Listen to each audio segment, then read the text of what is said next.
Welcome to Destination Central. I'm Monique Wana. This week we focus on values and what's important in life, and the perfect place for this, as we're about to discover, is the beautiful Bay of Plenty.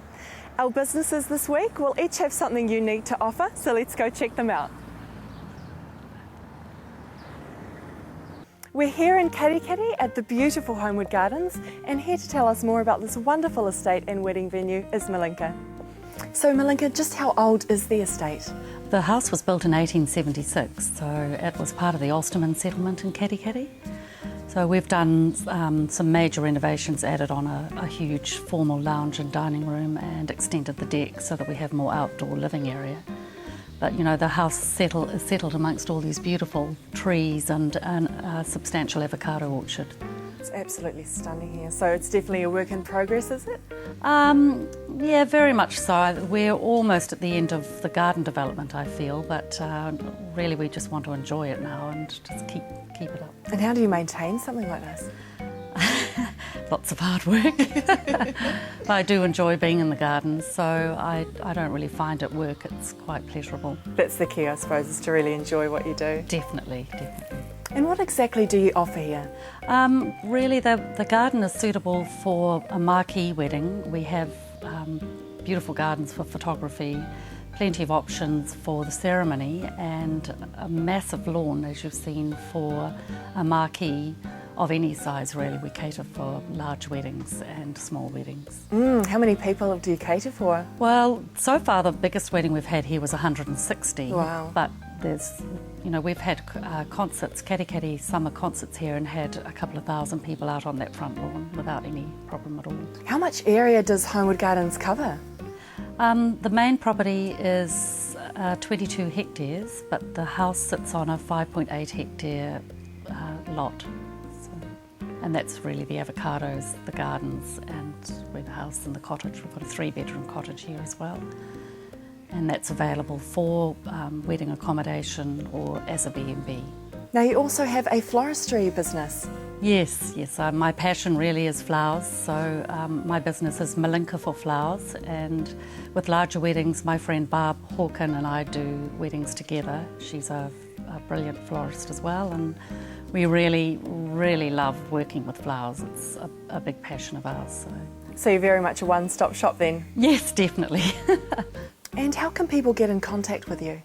We have a website, homewoodgardens.co.nz, and that is the best avenue of contact, really. Whereabouts are you located? We're in Katikati off Beach Road, 3 kilometres out of town, half an hour from Tauranga, 2 hours from Auckland, and about an hour and a half from Hamilton. Well, Malinka, thank you so much for having us at your beautiful gardens. It's a pleasure. Thank you. So if you have a wedding coming up, do yourself a favour and get in touch with Malinka. Legal services and advice are something most of us will need at some point in our lives. Luckily, Holland Beckett lawyers have the expertise to look after you and yours. So what is a contracting out agreement?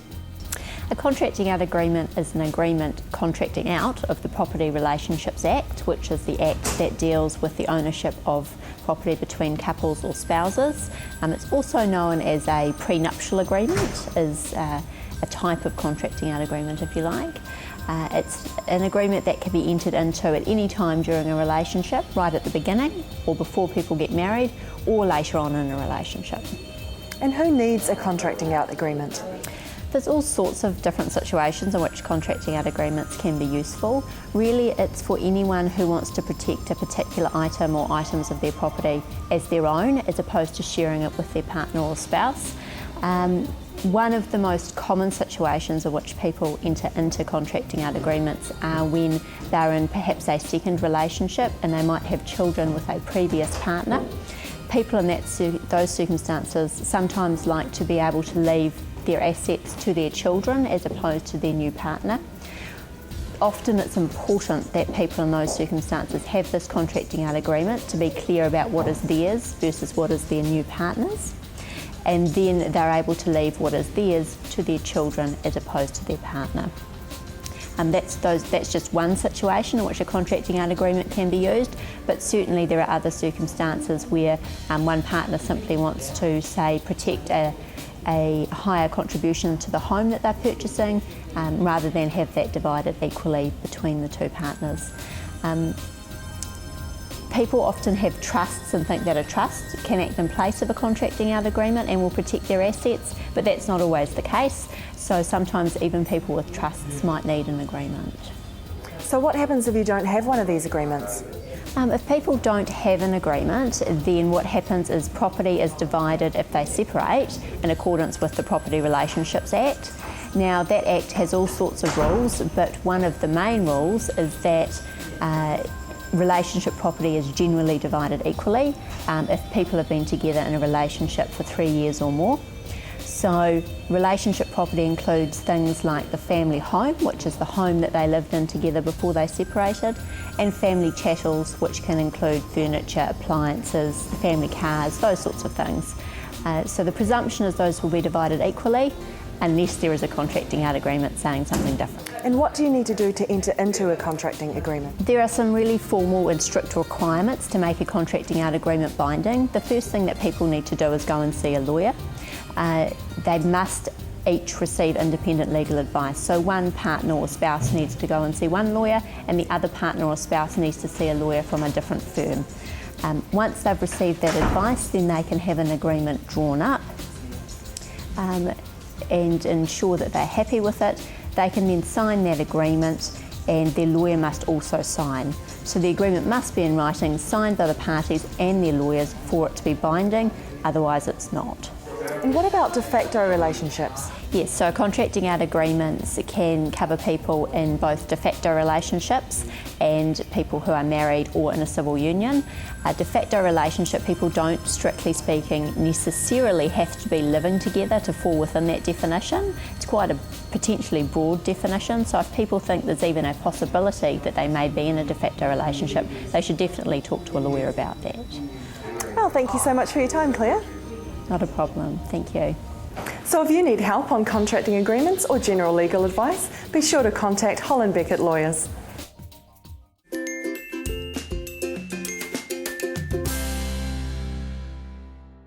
Horses are amazing animals and offer so much more than an old school way of getting from A to B.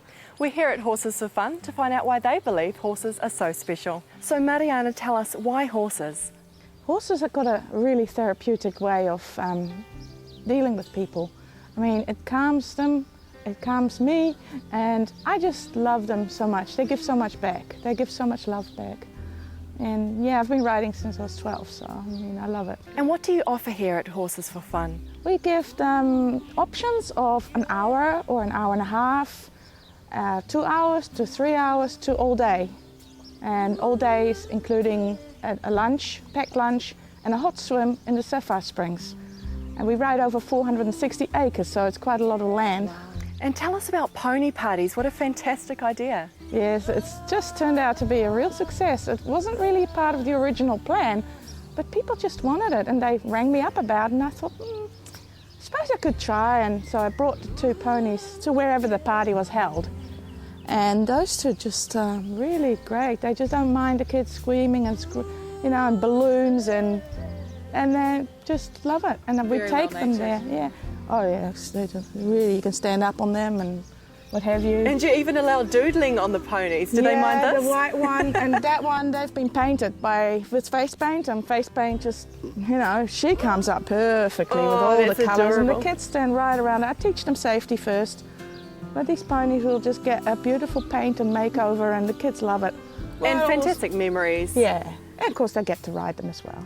Now you also give riding lessons? Yes, we do riding lessons for the kids after school, and we have about 8 kids that come on a weekly basis. We've got 3 on Tuesdays, which we have here today with us, and we have another 3 on Thursday morning, and then another 2 on Thursday at 4 o'clock. Now the 3 that come in the morning are homeschoolers. And can people bring their own horses? They can do, and we have had that. We offer weekend packages for that. We've had people from Raglan come with their own horses, and they were petrified, and we teach confidence. They were just so scared, but there was just a few things that they'd done wrong, with wrong gear on them and wrong bridles, and I just showed them how to put the right gear on for that horse, and they came away smiling. And what does the complete first-time rider need to know do the horses know of your experience? Can they sense fear? Yes, they will know. We teach them first, before they even get on the horse, we will teach them safety. We'll teach them about having right gear on, shoes with heels, trousers, long trousers, and then when they get to sit on the horse, we get them to go on the horse from a mounting block, so they're not pulling on the saddle. They get to go on the horse safely, and then we will always lead them in the arena, for a safe environment. And we will teach them the basics, stop, start, left, right, but of course the horse will know, especially Danny, he will know, the horse just picks it up. But I mean, not in a nasty way, more in a lazy way, like, I don't want to go, I don't really want to go. But they will take their own reins. I will teach them how to make them go. And what about riding for those that are more experienced? Do you have horses to suit? Definitely. We have horses to suit everyone. We've got lazy ones, we've got big ones, fat ones, short ones, fast ones. So, basically a horse for everyone. In fact, they range from 14 hands to 16.2 hands out of all the horses. So there's a big range. And we also have big, heavy type of draft horse, or Clydie Cross as you call it. That can carry heavy people. Right, and tell us about her, because she's just had a foal, hasn't she? Yeah, Venus is a big girl. She's half Clydesdale. Her father was purebred Clydesdale. She's just had a foal who's a gypsy cob. Father was purebred gypsy cob, and the foal is a gypsy cob, now half. But she's coloured. But her mother, she carried a man for a whole weekend. He was 150 kilos. Wow, well done to her. And she did it. But I wouldn't do it now. So what are the requirements on that note to be able to ride a horse? Do you have a maximum, minimum? Amount of people or kilos? Weight and age? Yeah, I would say 120 kilos is my cut-off time. Okay. Yeah. And ages? No, well, ages, it depends on the person. We have a member in our riding club who's 80 and he still jumps full wide fences. Yeah. And our track leader is not young either, but he's great. Fantastic. And tell us about the treasure hunt. That sounds awesome. Yeah, that's always a highlight. Me and the girls will hide the Easter eggs in the forest somewhere, either under a log or stick it on the double mast tape or stick it on the trees. And we have little tracks everywhere. And so the next day we send out a whole lot of people on their horses in the forest and ask them to go hunt for these eggs. And then whoever got the most eggs wins. But they have to get off their horse, to get it off, say, under a log, get back on again and look for the next one. So yeah, it's good exercise for getting on and off a horse. It's such a good idea, and of course with the scenery, it gives a real taste of New Zealand, doesn't it? Yes, it's beautiful. So where did it all start for you? I was 12 years old. My parents told me I wasn't allowed to ride horses. They forbid me to ride horses. But my parents gave me pocket money. Every Saturday gave me 10 guilders. So off I went to the riding school secretly. I took 10 riding lessons, and after that I decided I'll find another horse somewhere. And so I found this pony on a farm. I knocked on the door and asked them if I could look after it, and they said, sure, you can look after it. So I looked after this pony for a year. So it felt like my own horse. And have you had any broken bones yourself? No. No? No. Ever fallen off? Yeah, I've had some bruises. A lot of bruises, but no broken bones, thank God for that. I'm sure people are dying to know, how can we get in touch with you? They can get in touch with me by going on the website, Horses for Fun, which is with 4 F-O-R. Then we also have a Facebook page with this Horses for Fun with number 4. And they can click like on that and they get the promotional offers there on there. And tell us about this promotion. The promotion is that they click on this little envelope and it says claim your offer, and then they can get $15 off for a trek. So instead of $65, they pay $50. Whereabouts are you physically located? We're in Katikati in the Western Bay of Plenty. Well, thank you so much for that, Mariana, and showing us your beautiful horses in this wonderful area. Yeah, my pleasure. He's kissing me. There is such a variety of things to do here at Horses for Fun, so come down and meet Rachel, the horse trainer, and Ross, the trek leader.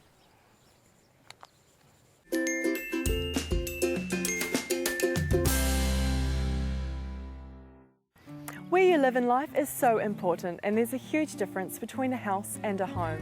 We're here at Omokoroa Views about to meet Robin Bly, who believes he's got the perfect place for you. So Robin, what can you offer here at Omokoroa Views? Can you condense it for us? Yes, Omokoroa Views is broken up into two different categories. We have the family sites, which are just sections that people can buy and build whatever they like, provided they meet the covenants, which protect the values of the area. And those sections are usually for families or people with who are keen gardeners. Whereas the village green is a complex of its own. It's a private road and it offers a private park, the village green, in the middle. And that green is available to all the residents, and that will have the seating which is in now and the walkways and some specimen trees, but it'll also have fruit trees. And when the different trees fruit, the residents can actually come and pick those fruit for themselves. If they want a lemon for the fish or for the gin, then they can do that. And what is the process you take with each individual client? Well, the first thing to do, of course, when they inquire about Omokoroa Views is to come and have a look at the place, which is the best thing they can do, because once they get here, they'll realise what we're actually trying to achieve and what the village green offers. And failing that, they can visit the website, which is omokoroaviews.co.nz. So that would be another way of finding out what we've got, as we have quite a range of plans in the village green. There's 12 on the website, and we can explain how those ones fit into the village green, because as the sections are a little changed in shape, as they vary in shape, there's different houses designed for the village green. Whereas the village green is a private area, and all the houses will be kept in a similar vein, not similar colours, but similar vein, so they tie in together. And all the houses are single story on flat sites, which is important, I think, for people who have found that sloping sites are not exactly what they want anymore. The houses range in size from 2 bedrooms up to 3 bedrooms, up to 180 square metres, and they're all brick and tile, so they're virtually maintenance free on the exterior, and all the insides can be colour coordinated by our colour coordinator, who is available to give personal assistance with that, or the client can choose themselves. Failing that, they can also change the plans to suit their own needs. So that may be something that they may wish to do. They might want to expand it or contract it, or they see a plan that they like but want to change it to adapt for the section they've chosen. Some of the sections have magnificent views of the inner harbour, but all have views of Omokoroa in some way or another. One of the things about this area is when you look out and see the different colours of greens, it's amazing. There's so many different shades of green, and as the seasons change, they change with it. And we also get, from a lot of them, grand views of the Kaimai Ranges in the sunsets. And tell us about the beautiful show home that we're in. Can you explain what sets it apart? Well, I think the comments that we're getting are the unique designs that have been brought into basically not what is not a huge home, but offers the little reading nook as you enter the entranceway, and also in the kitchen it's very much an open outdoor-indoor feel that people are very, very impressed with.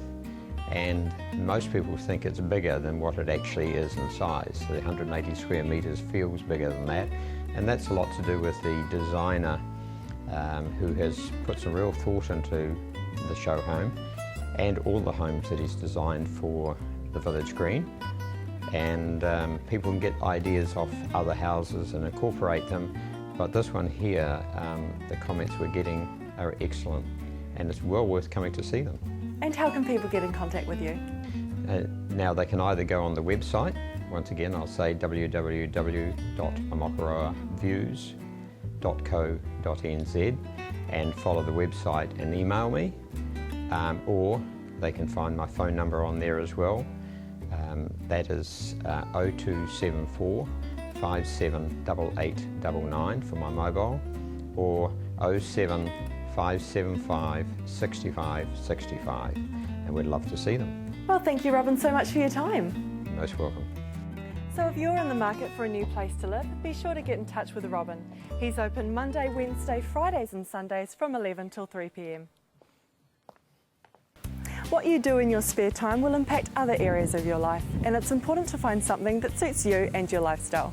We speak to Lorraine of Omokoroa Golf Club to find out just why golf is such a popular pastime. So Lorraine, why do you think golf is so popular? I think it's because everybody can play on a level playing field where it doesn't matter what your ability is in the golf. The handicap system means that you can actually be competitive, whether you're a high handicapper or a low handicapper. So you can get some satisfaction out of the game. And what is so unique about this course? We live in paradise. We play in paradise. Every time you step out here, it's a changing scenery. So it's an absolute pleasure to be here, and the golf course itself is in the most pristine condition. So it's all good. What goes into the maintenance for such an amazing course? We've got amazing greenkeepers, and also we are a very, very strong club as far as support is concerned. So a lot of our members put a lot of hard work into helping to maintain and setting the standards for the course. So I guess everybody's taken ownership of it. Now obviously you would see a few father-son teams on the green. Who else does it suit? Oh, it suits any generation really, and I think one of the other things about golf and the handicap situation and the game of golf is that we have got now an ageing population, and we now have quite a strong 9 holes. So for years they have played 18 holes and had a lot of fun and pleasure from it, and because of their abilities as they're getting older, 18 holes is too much. So the 9 holes makes sure that they can still get out there and have fun that they've been having for years. What's the difference in terms of a 9-hole versus 18 time-wise? It usually takes us roughly about 4.5 hours for 18 holes, so we have to look at 2 perhaps for at 9 holes. So what does the club have to offer for both the beginner and the more experienced? Well, it's a user-friendly course as far as a beginner is concerned, so you're not confronted by really serious challenges that some courses have, although there is still a very big degree of difficulty. And as far as the lower handicaps are concerned, it's a very tight course, it's got a lot of trees, and there's all these little hidden agendas. So they step out here and think, oh, yes, I can do this, and oh no, they can't. The challenge is there. How would a beginner tee off? Do you offer lessons here? Yeah, we do. Yes, we do have an option for people who require lessons, and that's a good way to start. If you've never played before, you can start at the same level playing field as others, and then you can make friends and work your way through the game. So you've got people that you can play with that are all learning on the same level. It's a great way to socialise as well, isn't it, and meet like-minded people. Oh, for real. Yes, there's always the 19th, and plenty of play there too. What is the clubhouse available for? The facilities of the clubhouse are for not only for the club members, but it's also available for other functions, and we've had past members perhaps that have left us permanently, and so we've been able to have their funeral function here, but we also have had weddings and special birthdays. So there's nothing, there's absolutely no reason for, if you've got a celebration of any kind, you can have it here. And whereabouts are you located here? Omokoroa Golf Club is located on the inner Tauranga harbour, right beside the sea, and we are about 20 minutes north of Tauranga and about 20 minutes south of Katikati, which is all in a harbour. So it's an absolutely very accessible, beautiful place to come and play. It sure is. Well, thank you so much for that, Lorraine. Oh, absolutely my pleasure. And anybody that comes to play here, I know will walk away with some absolutely outstanding memories.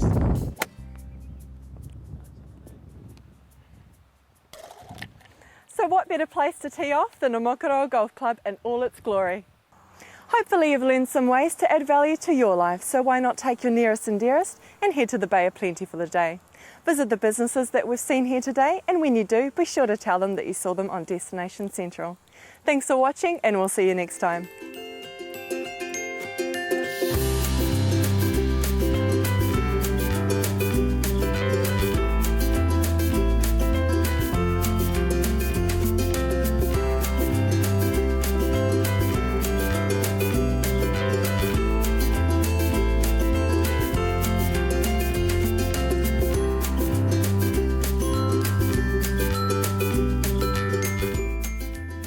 This has been an Alpha Media production, a division of Television Media Group.